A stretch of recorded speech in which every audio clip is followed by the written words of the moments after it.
Hi ඉතින් කොහොමද කියලා ඔයාලා පිළිගන්නවා මයින්ඩ් ප්‍රොඩක්ෂන් YouTube channel එකට. ඉතින් මම අද ඔයාලට පෙන්නන්න යන්නේ පරාක්‍රම රජතුමාගේ මාලිගය, ඒ කියන්නේ සත්මහල් ප්‍රාසාදය. ඉතින් අද අපි ආව පොළොන්නරුවේ. ඔයාලා අපිත් එක්ක දිගටම රැඳිලා ඉන්න. ඒ වගේම අපිව subscribe කරන්න අමතක කරන්න එපා. දැන් මම ඉන්නේ එතනට ඇවිල්ලා. ඔයාලට පේනවා තමයි පිටිපස්සෙන් තියෙනවා. ඉතින් මේක මහල් 7කින් යුක්ත මාලිගයක්. ඉතින් තව මේක ගොඩක් සංචාරකයෝ ඉන්නවා. සංචාරක විනිමය ගෙනල්ලා දෙන එක දෙයක් තමයි මේ. හරි එහෙනම් ඔයාලා බලන්න වීඩියෝ එක මම අනිත් පැත්ත හරලා දෙන්න. දැන් ඔයාලට පේන දිනේ සත්මහල් ප්‍රාසාදය. ඉතින් සත්මහල් ප්‍රාසාදය මහල් 7කින් යුක්තයි. පරාක්‍රම රජතුමාගේ මාලිගය. ඒ වගේම මෙන්න මේ විදිහට මේකේ තියෙනවා. තවත් මේක කපරාදු කරපු මිත්‍ර වෙලා තියෙනවා. ඉතින් ඔයාලා තවත් අපිත් එක්ක දිගටම නැදලා ඉන්න. මම ඔයාලට තවත් මේ පොළොන්නරුවේ තියෙන හැම දෙයක් ගැන විස්තර ගැන බලාපොරොත්තු වෙනවා. තව මේ කපරාදු මාලිගාවේ විශේෂත්වය තමයි දරුවෝ අඩි 150ක් දිගයි අඩි 150ක් පළල සම චතුරක්ෂ ගොඩනැගිල්ලක්.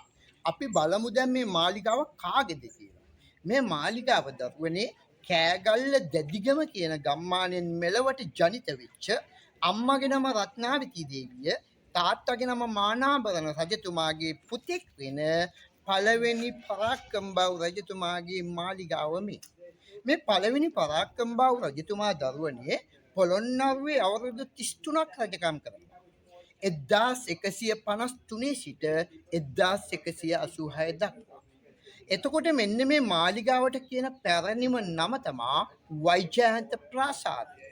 මේ මාලිගාව විශේෂ ගොඩනැගිල්ලක්. ඒට හේතුව තමයි ගඩොලින් තට්ටු 3යි, ලී වලින් තට්ටු 4යි. පොත්පත්වල සඳහන් වෙනවා මේ තට්ටු 7ේම සමස්ත කාමර සංඛ්‍යාව කාමර 1000ක් තිබුණා කියලා. මේ ප්‍රධාන බිත්තිය අඩි 9ක් මහතයි. එච්චර මහතකට හදලා තියෙන්නේ. කොච්චර පෑවිල්ල ඇල්ලුවත් මේ ඇතුළට රස්නිය දැනෙන්නේ නැති වෙන විදියට. කෙසේ වෙතත් දරුවනේ මෙන්න මේ මාලිගාවේ වැඩිම සාක්ෂි සංඛ්‍යාවක් ඉතුරු වෙනවා රජතුමා මේ මාලිගාවේ හිටියා කියලා සනිටුහන් කරන්නේ. මොනවද? රහස් සාකච්ඡා පවත්වපු කාමරේ, රජතුමාගේ টয়ලට් බාත්රූම්, රජතුමාගේ බුදුගේ, රජතුමාගේ රංගශාලාව, උඩුමහලට යන්න තිබිච්ච ඔරිජිනල් පඩිපෙළ, ඒ වගේම පිටිපස්සේ රතු පාට ප්ලේන්ට් එකක් ඉස්සරහ තැඹිලි පාට ප්ලේන්ට් එකක් ඉතුරු වෙනවා. මෙන්න මේ සාධක ටික ඔයාලට දකින්න ලැබෙනවා. එතකොට මේ පොළොන්නරුව විනාශ කරන්නේ කවුද? 1215 දකුණු ඉන්දියාවේ කාලිංග දේශයේ ඉඳලා එනවා මාග කියලා දෙමළ රජ කෙනෙක්. මෙන්න මේ කාලිංග දේශයේ ඉඳන් ආපු නිසා තමයි කාලිංග මාග වෙන්නේ. මෙන්න මේ කාලිංග මාග ඉස්සලාම මෙන්න මේ බලකොටුව අල්ලන්නේ. හැබැයි මේ බලකොටුව නැත්තම් මේ මාලිගාව පළවෙනි පරාක්‍රමබාහු රජතුමාගේ වුණාට 1215 වෙනකොට මේ මාලිගාවේ රැඳී සිටියා කියලා විශ්වාස කරන්නේ අවසන් රජතුමා පරාක්‍රම පාණ්ඩේ. මෙන්න මේ පරාක්‍රම පාණ්ඩේ කියන රජතුමා මරලා ඉවරලා මාලිගාවේ තිබිච්ච වටිනා කියන දේපල මේ කාලිංග මාගල අරගෙන අවසානට මේ මාලිගාවට ගිනි තියනවා. ගිනි තිබ්බට පස්සේ දරු මේ මාලිගාව සඳහන් වෙනවා මතයක් පවතිනවා මාස 3ක් එක දිගටම ගිනි ගත්තා කියලා. ඒ ගින්නට හසු වෙච්ච තුන්වෙනි මහලේ තිබිච්ච ගඩොල් තමයි බිම වැටිලා තියෙන්නේ. උණු වෙලා ඉටි වෙලා තමයි දකින්න ලැබෙන්නේ. මේ කපරාදුවත් මේ උණු වෙලා දකින්න ලැබෙනවා. එතකොට මේ පිටිපස්සේ තියෙන කාමරේ තමයි විශ්වාස කරන්නේ මේ රජතුමා සහ එතුමාගේ විශ්වාසනීය අමාත්‍ය මණ්ඩලයත් එක්ක රහස් සාකච්ඡා පවත්වපු කාමරේ කියලා. තව සාක්ෂි කීපයක් බලන්න ඕන. අපි ඒ ස්ථානවලට ගිහිලා ඊටු ටික බලමු. 27ක් කාමර 1000ක් තිබුණා කියලා සඳහන් වෙනවා පොත්පත්වල. එතකොට දරුවනේ මේ පාතමාලේ බිම්මාලේ මේ වටේම අපිට දකින්න ලැබෙනවා කාමර. දැනට අනුමාන කරනවා කාමර 55ක් පමණ බලන්න පුළුවන් තත්ත්වය තියෙනවා කියලා. විශ්වාස කරනවා මේ බිම්මහල භාවිතා කරලා තියෙන ගබඩා කාමර වශයෙන් ධාන්‍ය වර්ග, මුතුමැණික්, ආයුධ වර්ග ගබඩා කරපු ගබඩා කාමර සහ රජතුමා උඩුමහලේ රැඳී සිටින අවස්ථාවේ එතුමාගේ ආරක්ෂාවට හිටපු මොරසෙවලුනුත් මේ බිම්මහල භාවිතා කරන්න ඇති කියලා විශ්වාස කරනවා. මේ තියෙන දරුවනේ පළවෙනි පරාක්‍රමබාහු රජතුමා භාවිතා කරපු টয়ලට් බාත්රූම්. එතකොට නල මාර්ගයේ පව අපට දකින්න ලැබෙනවා. එතකොට ඔතන টয়ලට් බාත්රූම් තියෙදි දරුවනේ টয়ලට් වල අපට දකින්න ලැබෙන්නේ මේ පිටේ. නැගිල්ලක් තියෙන මෙතන. මෙන්න මේක තමයි টয়ලට් වල කියලා විශ්වාස කරන්නේ. හැබැයි මේකේ විශේෂ වලක්. ඒට හේතුව තමයි අපි නම් පොළොව මට්ටමට බැඳලා කොන්ක්‍රීට් එකක් දානවානේ අපේ කාලේ වර්තමානයේ. අද කාලේ කොන්ක්‍රීට් දාන්න සිමෙන්ති කම්බි නැති නිසා අපි විශ්වාස කරනවා පොළොව මට්ටමට බැඳපු බිත්ති හතර නවත්වන්න නැතුව පොළවෙන් උඩටත් වඩි කීපයක් මේ බිත්ති හතර බැඳලා තියෙනවා පිරමීඩයක් වෙන්න අර ගෑස් එක උඩට ගමන් කරන්න. එතකොට මේකේ තියෙන විශේෂත්වය තමයි පොළොව යටත් වල පොළොව උඩත්. දැන් බලන්න දරුවනේ මේ මුළු දෙපැත්තේ තියෙන වටිනාම කපරාදු කොටස් දෙක. මෝඩින් ක්‍රමයට ගහපු කපරාදුවක් තමයි මේ දකින්න ලැබෙන්නේ. පොළොන්නරුව රාජධානී වටිනා වැදගත්ම දුර්ලභ ගැනීම කපරාදුවක් මේ දකින්නවා. එතකොට ඇයි මේ කාමරේ විතරක් මෙච්චර ලස්සන කපරාදුවක් නිර්මාණය කරලා තියෙන්නේ? මෙන්න මෙතන දරුවනේ නිල වශයෙන් බුදු පිළිමයක් හෝ දේව පිළිමයක් සම්පත් කරලා තියෙනවා. අපට අනුමාන කරන්න පුළුවන් විශ්වාස කරන්න පුළුවන් රජතුමා තමන්ගේ ආගම අදහන්න යොදාගත්ත කාමරේ නැත්තම් බුදුගේ වශයෙන් මේක සලකන්න පුළුවන්.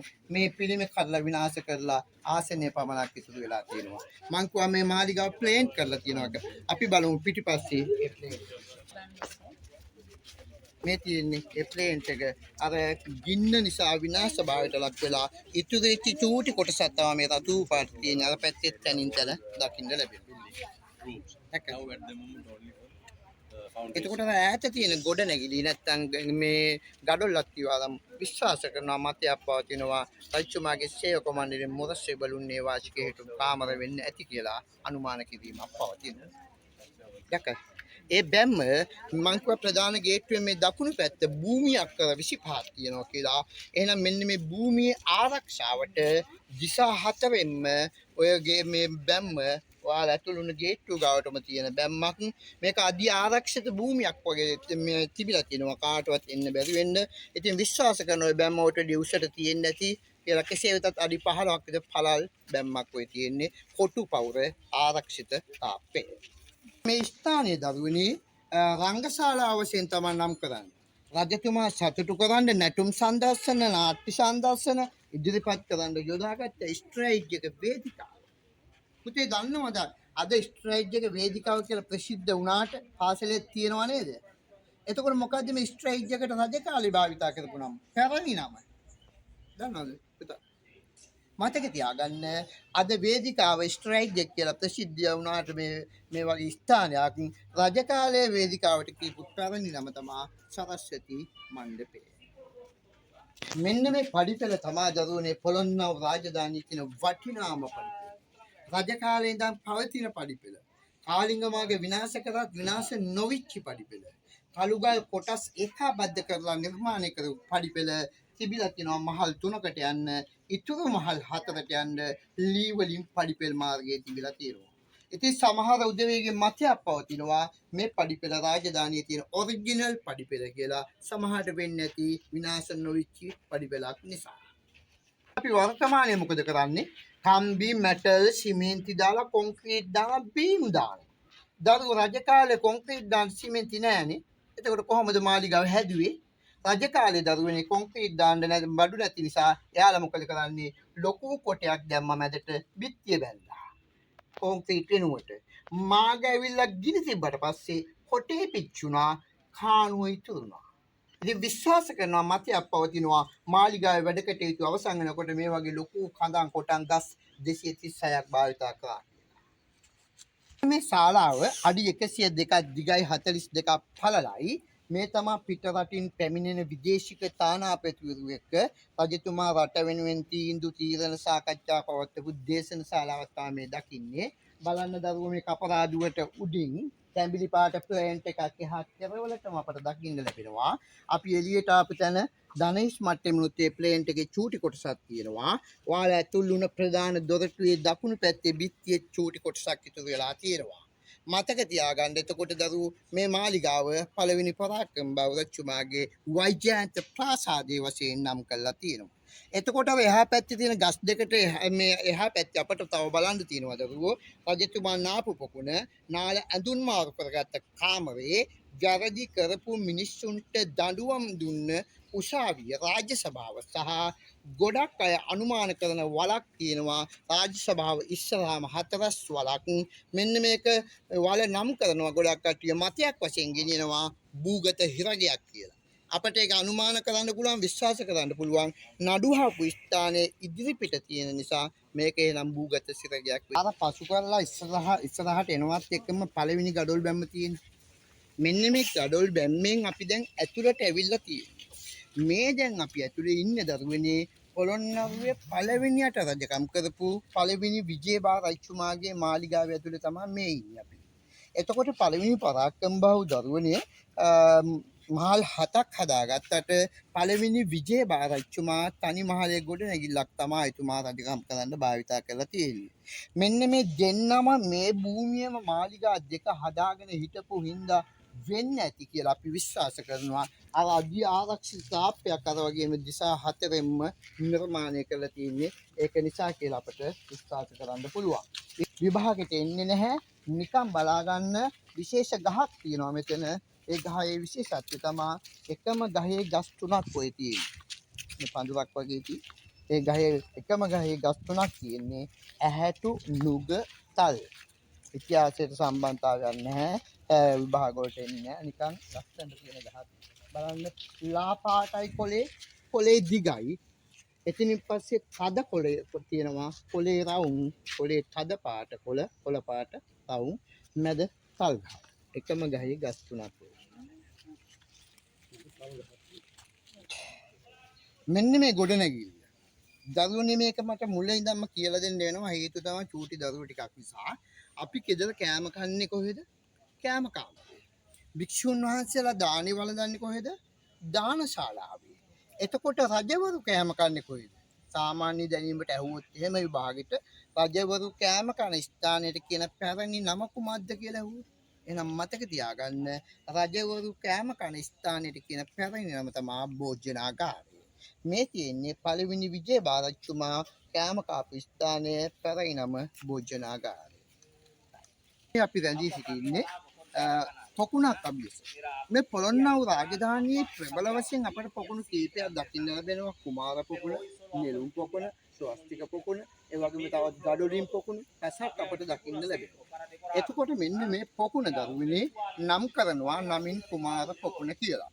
විශ්වාස කරනවා මේ පළවෙනි පරාක්‍රම බහු රජතුමා තමන් මේ නාන්ද තමන් නිර්මාණය කරගත්ත පොකුණ බවට මේ පොකුණ විශ්වාස කරනවා. මේ පොකුණේ දරුවනේ හරියට මැද නෙළුම් මලක් නිර්මාණය කිරීමත් ඇතුල් වෙන දොරටුවේ දෙපැත්තේ සිංහ රූප දෙකක් නිර්මාණය කිරීමත් විශ්වාස කරන්න පුළුවන් මේක රජතුමා නාන්ද භාවිතා කරපු පොකුණක් වශයෙන්.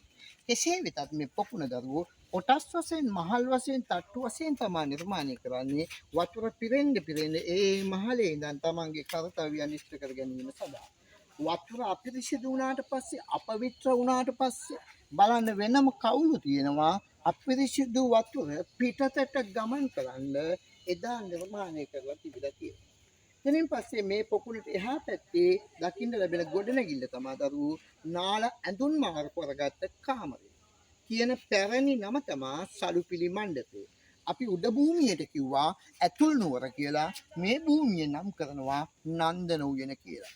කෙසේ වෙතත් දරුවනේ මේ පොකුණට වතුර ගෙනල්ලා තියෙන්නේ මහා පරාක්‍රම සමුද්‍රයෙන් වතුර ගෙනල්ලා අවසානයේ මකරෙක්ගේ කටක් ඇතුලෙන් තමයි වතුර වැටෙන විදිහට නිර්මාණය කරලා තියෙන්නේ. පැහැදිලි. පස් වලින් වැහිලා තිබිලා මීට අවුරුදු 15කට 20කට විතර කලින් මේක හාරනවා, කැණීම් කරනවා. ඒ කැණීමේදී තමයි හොයාගන්නේ නිල වශයෙන් මේ තමයි පොකුණට වතුර ගෙන ආපු ඇල මාර්ගය කියලා. ඒ කැණීමේදී තමයි පස් වලින් යට වෙලා තිබිලා හොයාගත්ත ගල් පාලමක් මේ දකින්න ලැබෙන්නේ. එතකොට දරුවෝ මේ දවස්වල පොළොන්නරු රැඳෙන වර්ෂාවට සමහර විට මේ ඇල පිරෙන්න පුළුවන් වෙහිවතට. එතකොට මෙතනින් තියෙනවා නල මාර්ගය. එදා රජ කාලේ පොකුණට වතුර ගියපු නල මාර්ගය අදටත් ක්‍රියාශීලී. එතකොට මෙන්න මේ ඇලට පිරෙන වතුර ඒ නල මාර්ගයෙන් ගිහිල්ලා මකර කටවල් දෙක ඇතුලින් පොකුණට වැටෙන අවස්ථා තියෙනවා. වඩින්න පෙර ලෝක ඉතිහාසයේ නිර්මාණය කරපු ප්‍රථම චෛත්‍යය තියෙන්නේ කොහේද? හැදුවේ කවුද? තැන්පත් කරපු ධාතුන් වහන්සේලා මොනවද? චෛත්‍ය නම් මොකද්ද? පුළුවන් නම් කියන්න. මෙතන වල. මෙන්න මේ වල දරුවෝ මතභේදයකට ලක් වෙච්ච වල. ඉස්ලාමයේ වල නම් කරා මේක টয়ලට් වලක් විය යුතුයි කියලා. හැබැයි ටොයිලට් වලක් නම් දරුවනේ වලේ ආසන්නව නල මාර්ගයක් තියෙනවා. නල මාර්ගයක් නොමැති නිසා පසු කාලය වෙනකොට මේක අපේ ශ්‍රී ලාංකික අය හඳුන්වනවා මේ ලිඳක් වශයෙන්. කෙසේ වෙතත් ඔය ලිඳ නම් කරනවා ඌරු කැට ලිං කියලා. ඌරු කැට ලිං කියලා නම් කරනවා. මේකේ තියෙන විශේෂත්වය තමයි දරුවෝ ඇතුළ කපරාදුව සිද්ධ කරලා තියෙන්නේ මැටි වලලු හදලා මැටි වලලු පුච්චලා මැටි වලලු තමයි ඇතුළට දාලා තියෙන්නේ. එතකොට දරුවෝ එදා මැටි යොදාගෙන තියෙනවා වතුර සීතල භාවය රඳා පවතිනත් පිරිසිදු භාවය රඳා පවතිනත් මැටි යොදාගෙන තියෙනවා. උදාහරණයක් ගත්තොත් එම් අද රජ කාලේ සීතල වතුර ටිකක් බොන්න ෆ්‍රිජ් එකක් නේ කරන්ට් එක නේ අන්න අද මැටි කලේ වතුර සීතලයි අන්න ඒක නිසා අපට අනුමාන කරන්න පුළුවන් එහෙනම් මැටි යොදාගෙන තියෙන වතුර සීතල භාවය රඳා පවතිනත් පිරිසිදු භාවය රඳා පවතිනත් මැටි යොදා ගන්න ඇති කියලා අපට විශ්වාස කරන්න පුළුවන් ඌරු කැටලින් කියලා නම් කරනවා. right. ගොඩනැගිල්ල නම් කරනවා පළවෙනි පරාක්‍රම බෞද්ධතුමා වැරදි කරපු මිනිස්සුන්ට දඬුවම් දුන්න ස්ථානය රාජ්‍ය සභා මණ්ඩපය. මේකේ වහලේ කොළඹ නිදහස් චතුරස්‍රය විදිහට පළ දෙකට වහලේ තිබිලා තින්නේ. සෑම ගල් කණුවකම නෙළුම් මල් බහිරූප පුන් කලස් නිර්මාණය කරනවා. මතයක් පවතිනවා මේ කණු අතර සේවක වරන්දී සිටියා කියලා මතයක් වශයෙන් පවතිනවා. කෙසේ වෙතත් මම වරද්දක් කළා නම් රජතුමා රාජ්‍ය සභාවට පැමිණියාට පස්සේ සේවකයන් විසින් මාව ඉදිරිපත් කරනවා රජතුමාට. මම පුංචි වැරද්දක් කළා තියෙනවා මට අවවාද කළා දඩයක් ගහලා මම නිදහස් කරනවා. හැබැයි මම බරපතල වැරදි වැඩක් කළා තියෙනවා නම් විශ්වාස කරනවා මතයක් පවතිනවා. අර පේන්න තියෙන කොළපාට යකඩ ෆ්‍රේම් එකක් දාපු මෙන්න මේ හතරස් වල බුගත හිරගයක් කියලා. එහෙනම් ඒක හිරගයක් නම් රජකාරය අපිට විශ්වාස කරන්න පුළුවන්. ඒකට දානවා ඇති බරපතල වැරදි වැඩ කරපු මිනිස්සු. කෙසේ වෙතත් දරුවෝ වර්තමානයේ අපි ගත්තොත් එහෙම වර්තමානයේ උසාවි වල හෙල්මට් එකක් නැතුව බයික් යනකොට ට්‍රැෆික් මහත්තුරු අල්ලන උසාවි දානවා නඩු කාතුමා තීන්දුවක් දෙනවා මෙයාට රුපියල් 5000ක් දඩයක් ගහන්න. එහෙනම් දඩේ ගෙවලා එනකන් අදත් සෑම උසාවියකම කූඩුවක් තියෙනවා ඇතුලේ.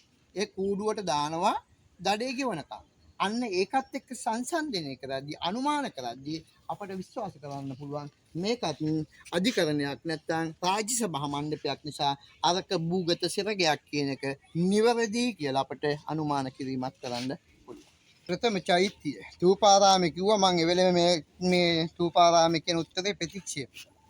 තූපාරාමේ හදන්නේ දරුවෝ බුදුහාමුදුරුවෝ පිරිනුවන් පෑවට පස්සේ. ලංකාවට බුද්ධ ආගම ගෙනාවට පස්සේ.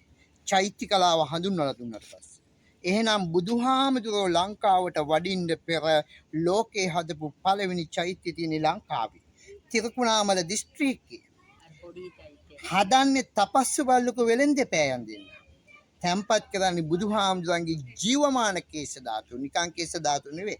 ජීවතුන් අතර ඉන්න කාලේ හදපු නිසා ජීවමාන කේශ ධාතු. චෛත්‍ය නම තමයි නමින් ගිරි හඬු සෑය තමයි ලෝක ඉතිහාසයේ 520 පමණ තමයි ගිරි හඬු සෑය තපස්සු බල්ලුක වෙලෙන්ද පෑයන් දෙන්න විසින් නිර්මාණය කළා.